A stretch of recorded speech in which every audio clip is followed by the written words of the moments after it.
是誰讓殺神約翰·威克彈無虛發？是誰征服了全球2/3的執法機構？是誰仅憑一塊大塑料就徹底改變了现代手槍格局？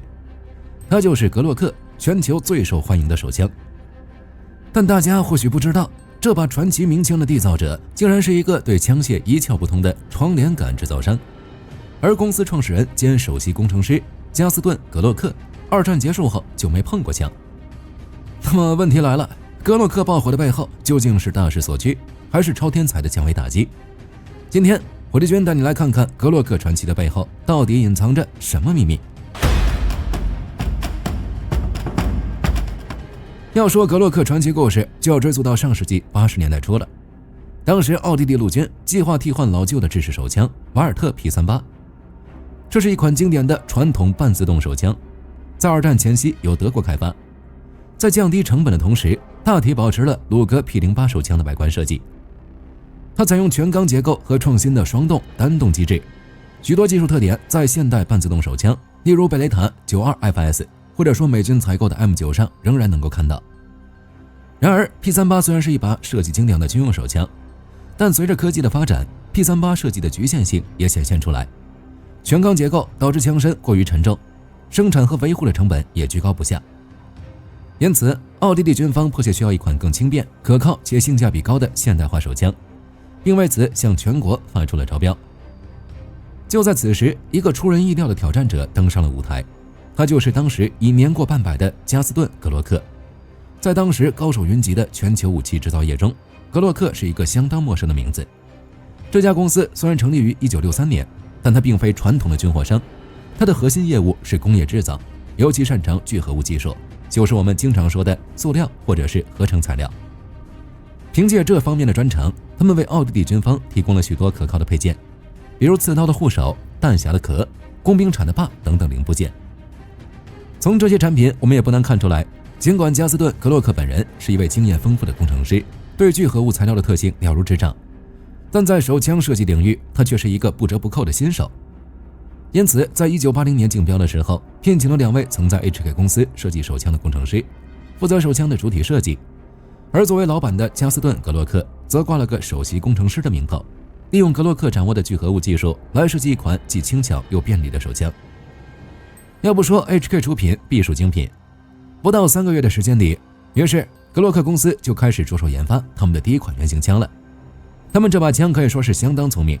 他把以前那些手槍裡好用的機械結構和特點都給吸收了進來。但最關鍵的一步是，他們大量使用了合成材料和當時很先进的制造技術。結果呢，這把被命名為格洛克17的原型槍一出來就把那些老牌的競爭对手全都給比了下去，毫無懸念地贏得了軍方的合同。也正是因為它這個顛覆性的設計和對材料的運用，直接開啟了一個全新的聚合物手槍時代。接下來我們就來看看格洛克的發家史。我們知道第一代格洛克就一個特點，极簡。它的握把是光滑的聚合物材質，並且是像鵝卵石一樣的紋理，連專門貼合手指的凹槽都沒有，簡單到純粹。那時候格洛克家族人丁稀少，就2款枪，一款是開山鼻祖格洛克17，另一款是特別少見的全自動型號格洛克18。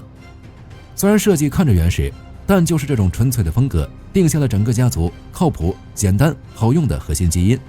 為後來的火爆埋下了伏筆。1988年的時候，第2代格洛克來了。從外觀上看，它最明顯的變化就是握把前後加了粗糙的方格紋。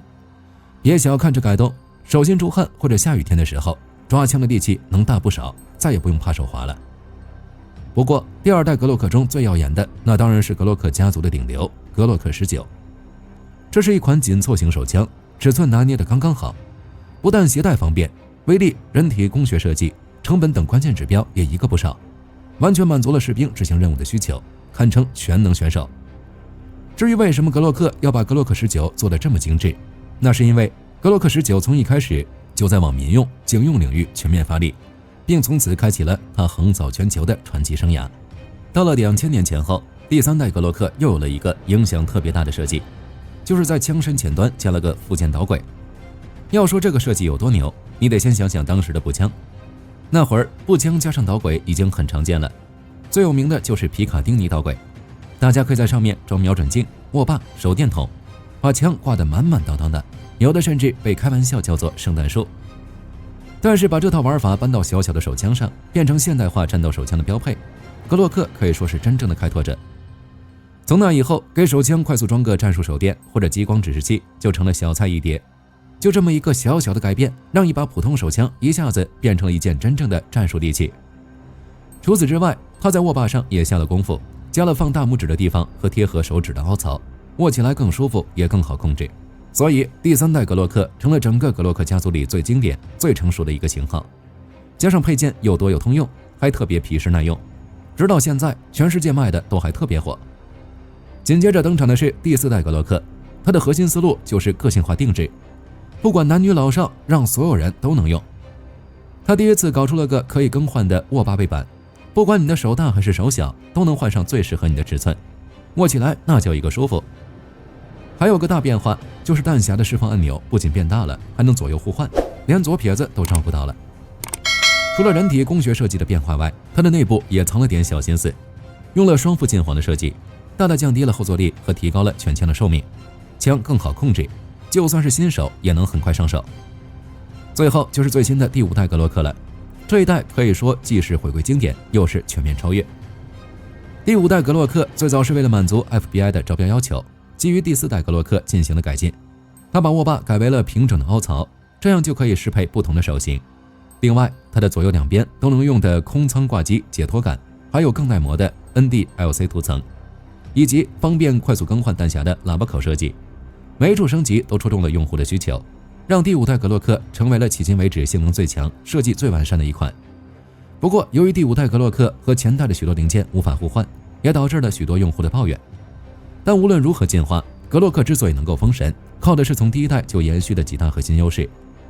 首先就是它極其靠譜，它的全身只有34個左右的零件，比同時期其他牌子的手槍少得多。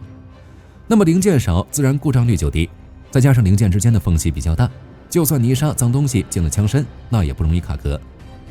無論是泥沙地、冰天雪地，甚至水下，它都能穩定開槍。其次就是格洛克安全又快捷。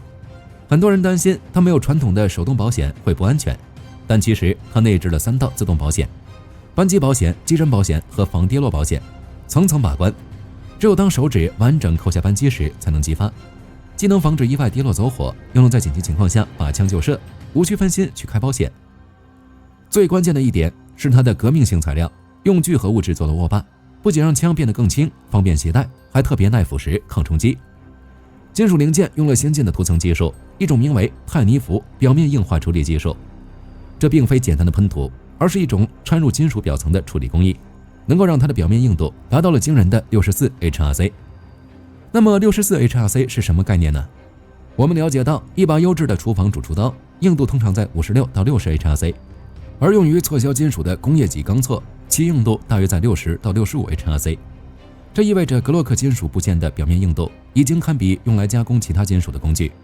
在日常使用中無需擔心劃痕或鏽蝕。最後是它簡單便捷，操作非常簡單。格洛克的扳机手感從第一槍到最後一槍都一樣，射手很容易形成肌肉記憶，越用越順手，拆解也特別簡单，不用任何工具，幾秒鐘就能拆完清理。不管是訓練還是保養都特別省事兒，新手也能輕鬆搞定。格洛克最厲害的地方就是改裝自由。格洛克有全世界最大的改裝市場，幾乎所有零件都能买到升级款。不喜歡原厂扳机換，不喜歡原厂機身換，就像搭樂高积木一樣，想改成什麼樣都能實現，滿足各種個性化需求。雖然我们前面把格洛克誇得天花亂墜，但大家也知道，世界上沒有完美的武器，它也有讓人吐槽的地方。先說說格洛克的原廠扳機的手感。跟1911那種清脆利落的激發感比起來，格洛克的扳机总讓人覺得差點意思。扣動前有一段模糊又發黏的行程，不夠乾脆。這毛病倒不影響實戰中的可靠性，該打響的時候絕不會掉鏈子。可對於追求極致射擊精度的競賽選手來說，就挺讓人難受的。所以很多人入手後，第一件事就是換個競技扳機。不過從另一個角度來看，原裝扳機做太好，怎麼賺用戶配件的錢呀？再看握把角度，格洛克的握把比1911、西格绍爾這些常見手槍要更斜一些，不少人第一次上手都會覺得別扭，槍口會不自覺地往上抬，得花點時間適應才能找準瞄準節奏。就算第5代格洛克優化了握把設計，這個核心的角度問題也沒能徹底解決，依然需要用戶去磨合。還有原廠的瞄具更是被無數用戶吐槽太拉胯，甚至被戏稱為只是占個位置。這套塑料瞄具雖然能滿足日常基礎瞄準需求，但耐用性太差，稍微磕碰一下就容易鬆動，而且光線暗的時候可视性特別差，根本沒法精準瞄準。所以对大多數格洛克用戶來說，換一套金屬材質的夜视瞄具幾乎是必做的升級操作。最後一點爭議最大的就是它沒有外部手动保險。虽說格洛克內置了3道自動保險，從機械原理上來說足夠可靠，但沒有手動保險這事在槍械圈一直爭論不休。對於習慣了傳統手槍總覺得手動保險才夠安心的用戶來說，這始終是個難以逾越的坎。也正因為這個設計，再加上部分用戶使用習慣不當，偶爾會出現走火案例，甚至還催生了格洛克腿這樣專門的調侃說法。而這種關於走火的爭論其實也不少。我們所熟知的另一款西格沙爾 P320， 根據各種報道顯示， P320 在沒有被扣动扳机的情況下，僅僅因為受到撞擊或內部零件的移動，就導致意外發生。因此，雖然兩者都面臨走火的指責，但格洛克腿本質是因為用戶使用的問題，而 P320 的爭議則是槍機本身設計問題。一把槍械的真正價值，終究要在戰場和街頭的生死瞬間見分曉。格洛克從來就不是只在靶場上精準瞄準的花瓶，在一次次真刀真槍的實戰考驗中，他用无懈可擊的硬實力為自己贏得了槍王的头衔。格洛克手槍的崛起成了一種现象级的暢銷產品，尤其是在美國。它於20世紀80年代中期問世，當時犯罪率飆升，警察感到火力不足，新款和帶有加長彈匣的口徑格洛克相繼推出，這就包括紐約市在內的2/3的美國警察部隊，以及許多聯邦、州和縣級機構都採用了格洛克手槍。格洛克受到槍支管制倡導者的抨擊，卻受到槍支愛好者的追捧。儘管格洛克手槍常被描繪成犯罪分子的武器，並且在美國一些最駭人聽聞的大規模槍擊案中使用過，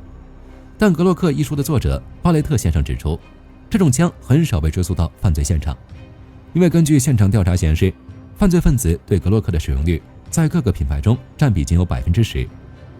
所以這份信賴很快就從城市街道延伸到了地球上最嚴酷的戰場——伊拉克和阿富汗。你想想那漫天黃沙和極端的溫差，好多精密的武器都水土不服，但格洛克却表現出了驚人的適應性。不管是美國的海豹突擊隊，還是英國的特種空勤团，全世界最頂尖的特種部隊都把格洛克，特別是 G19這個型號當成他們的首選副武器。對他們來說，副武器就是主武器失靈時的最後一道生命線。格洛克輕便皮實，還沒有額外的保險，拔出來就能打，這完全滿足了他們對極致可靠的要求。格洛克在戰場上表現這麼好，可不是運氣，它就是那麼可靠。這一點在各種酷刑測試裡被反覆證明了。人們把它凍在冰塊裡，扔進開水裡煮，埋在泥沙裡，甚至從高處摔下來，用汽車壓過去。結果呢，拿出來往往還能正常開火。這種幾乎打不死的硬漢形象，也通過好萊塢電影傳遍了全世界。比如在電影《虎膽龍威2》裡，格蘭特上校的一句台詞：“格洛克7號。”雖然當時根本沒這個型號，但大家自然而然就把它和現實中的 G17聯繫起來了。格洛克的名聲一下子就炸了。從那以後，他就成電影裡英雄硬漢的標配。還有香港電影《新警察故事》裡，成龍和吳彥祖蒙着眼睛拆裝格洛克的那個經典場面，更是把他只有34個零件的極致簡潔深深地印在了大家腦子裡。這影響力比任何廣告都厲害。如果說以前的那些戰鬥只是證明了格洛克很優秀，那麼現在的俄烏戰爭可以說是直接把它作為現代戰場的首選武器。成千上萬的格洛克手槍被送到烏克蘭士兵手裡，換掉他們那些老舊的蘇式手槍。在泥泞的戰壕裡，格洛克的優勢就完全體现出來了。首先，火力强太多了，子彈從8發一下子增加到17發，士兵在近距離交火的時候，持續作戰能力強了，活下來的机會也更大了。然而，一個被稱為格洛克開關的小巧裝置，讓火力又更上一層樓。這個裝置結構異常簡單，它能夠快速安裝在格洛克手槍的套筒尾部。它唯一的功能就是將一把半自動的格洛克瞬間变成一支射速高達每分鐘1200發的全自動冲锋手槍。想想看，在清理戰壕或者房間這種狹窄空間裡打仗，時間就是生命。一把裝了格洛克開關的手槍，就等於擁有了一個一鍵清場按鈕。17發子彈在1-2秒內像潑水一樣全潑出去，形成一道密集的彈幕。在這種情況下，精準度已經不重要了，壓倒性的火力密度足以撕碎面前的一切。這種逆天升級讓一把普通手槍在關鍵時刻變成了一個近距離的大杀器。其次，它就是皮实耐用，槍身是聚合物的，不怕生锈，零件之间的缝隙也比较大，不容易被泥沙卡住，就算没时间好好保養，拿起來就能用。所以对乌克兰士兵来說，换上格洛克不只是换了把枪那么简单，更像是一种告别，告別了舊時代的裝備和思想，全面轉向了更先進的現代軍事體系。它告訴我們一個道理，有時候最簡單的設計反而是最可靠的。好了，兄弟們，今天關於格洛克手槍的故事就到這裡了。它從一個窗簾杆工廠裡的奇思妙想，到一個被全世界軍警信賴的可靠夥伴，格洛克用自己的經歷完美詮釋了什麼叫英雄不問出處。那麼問題來了，如果讓你來設計第6代格洛克，你最希望它做出什麼樣的改變？或者聊一聊你在用過、玩過或者雲評測過的所有手槍裡，哪一把的綜合體驗能真正超越格洛克？評論區裡告訴我你的答案，咱們下期再見。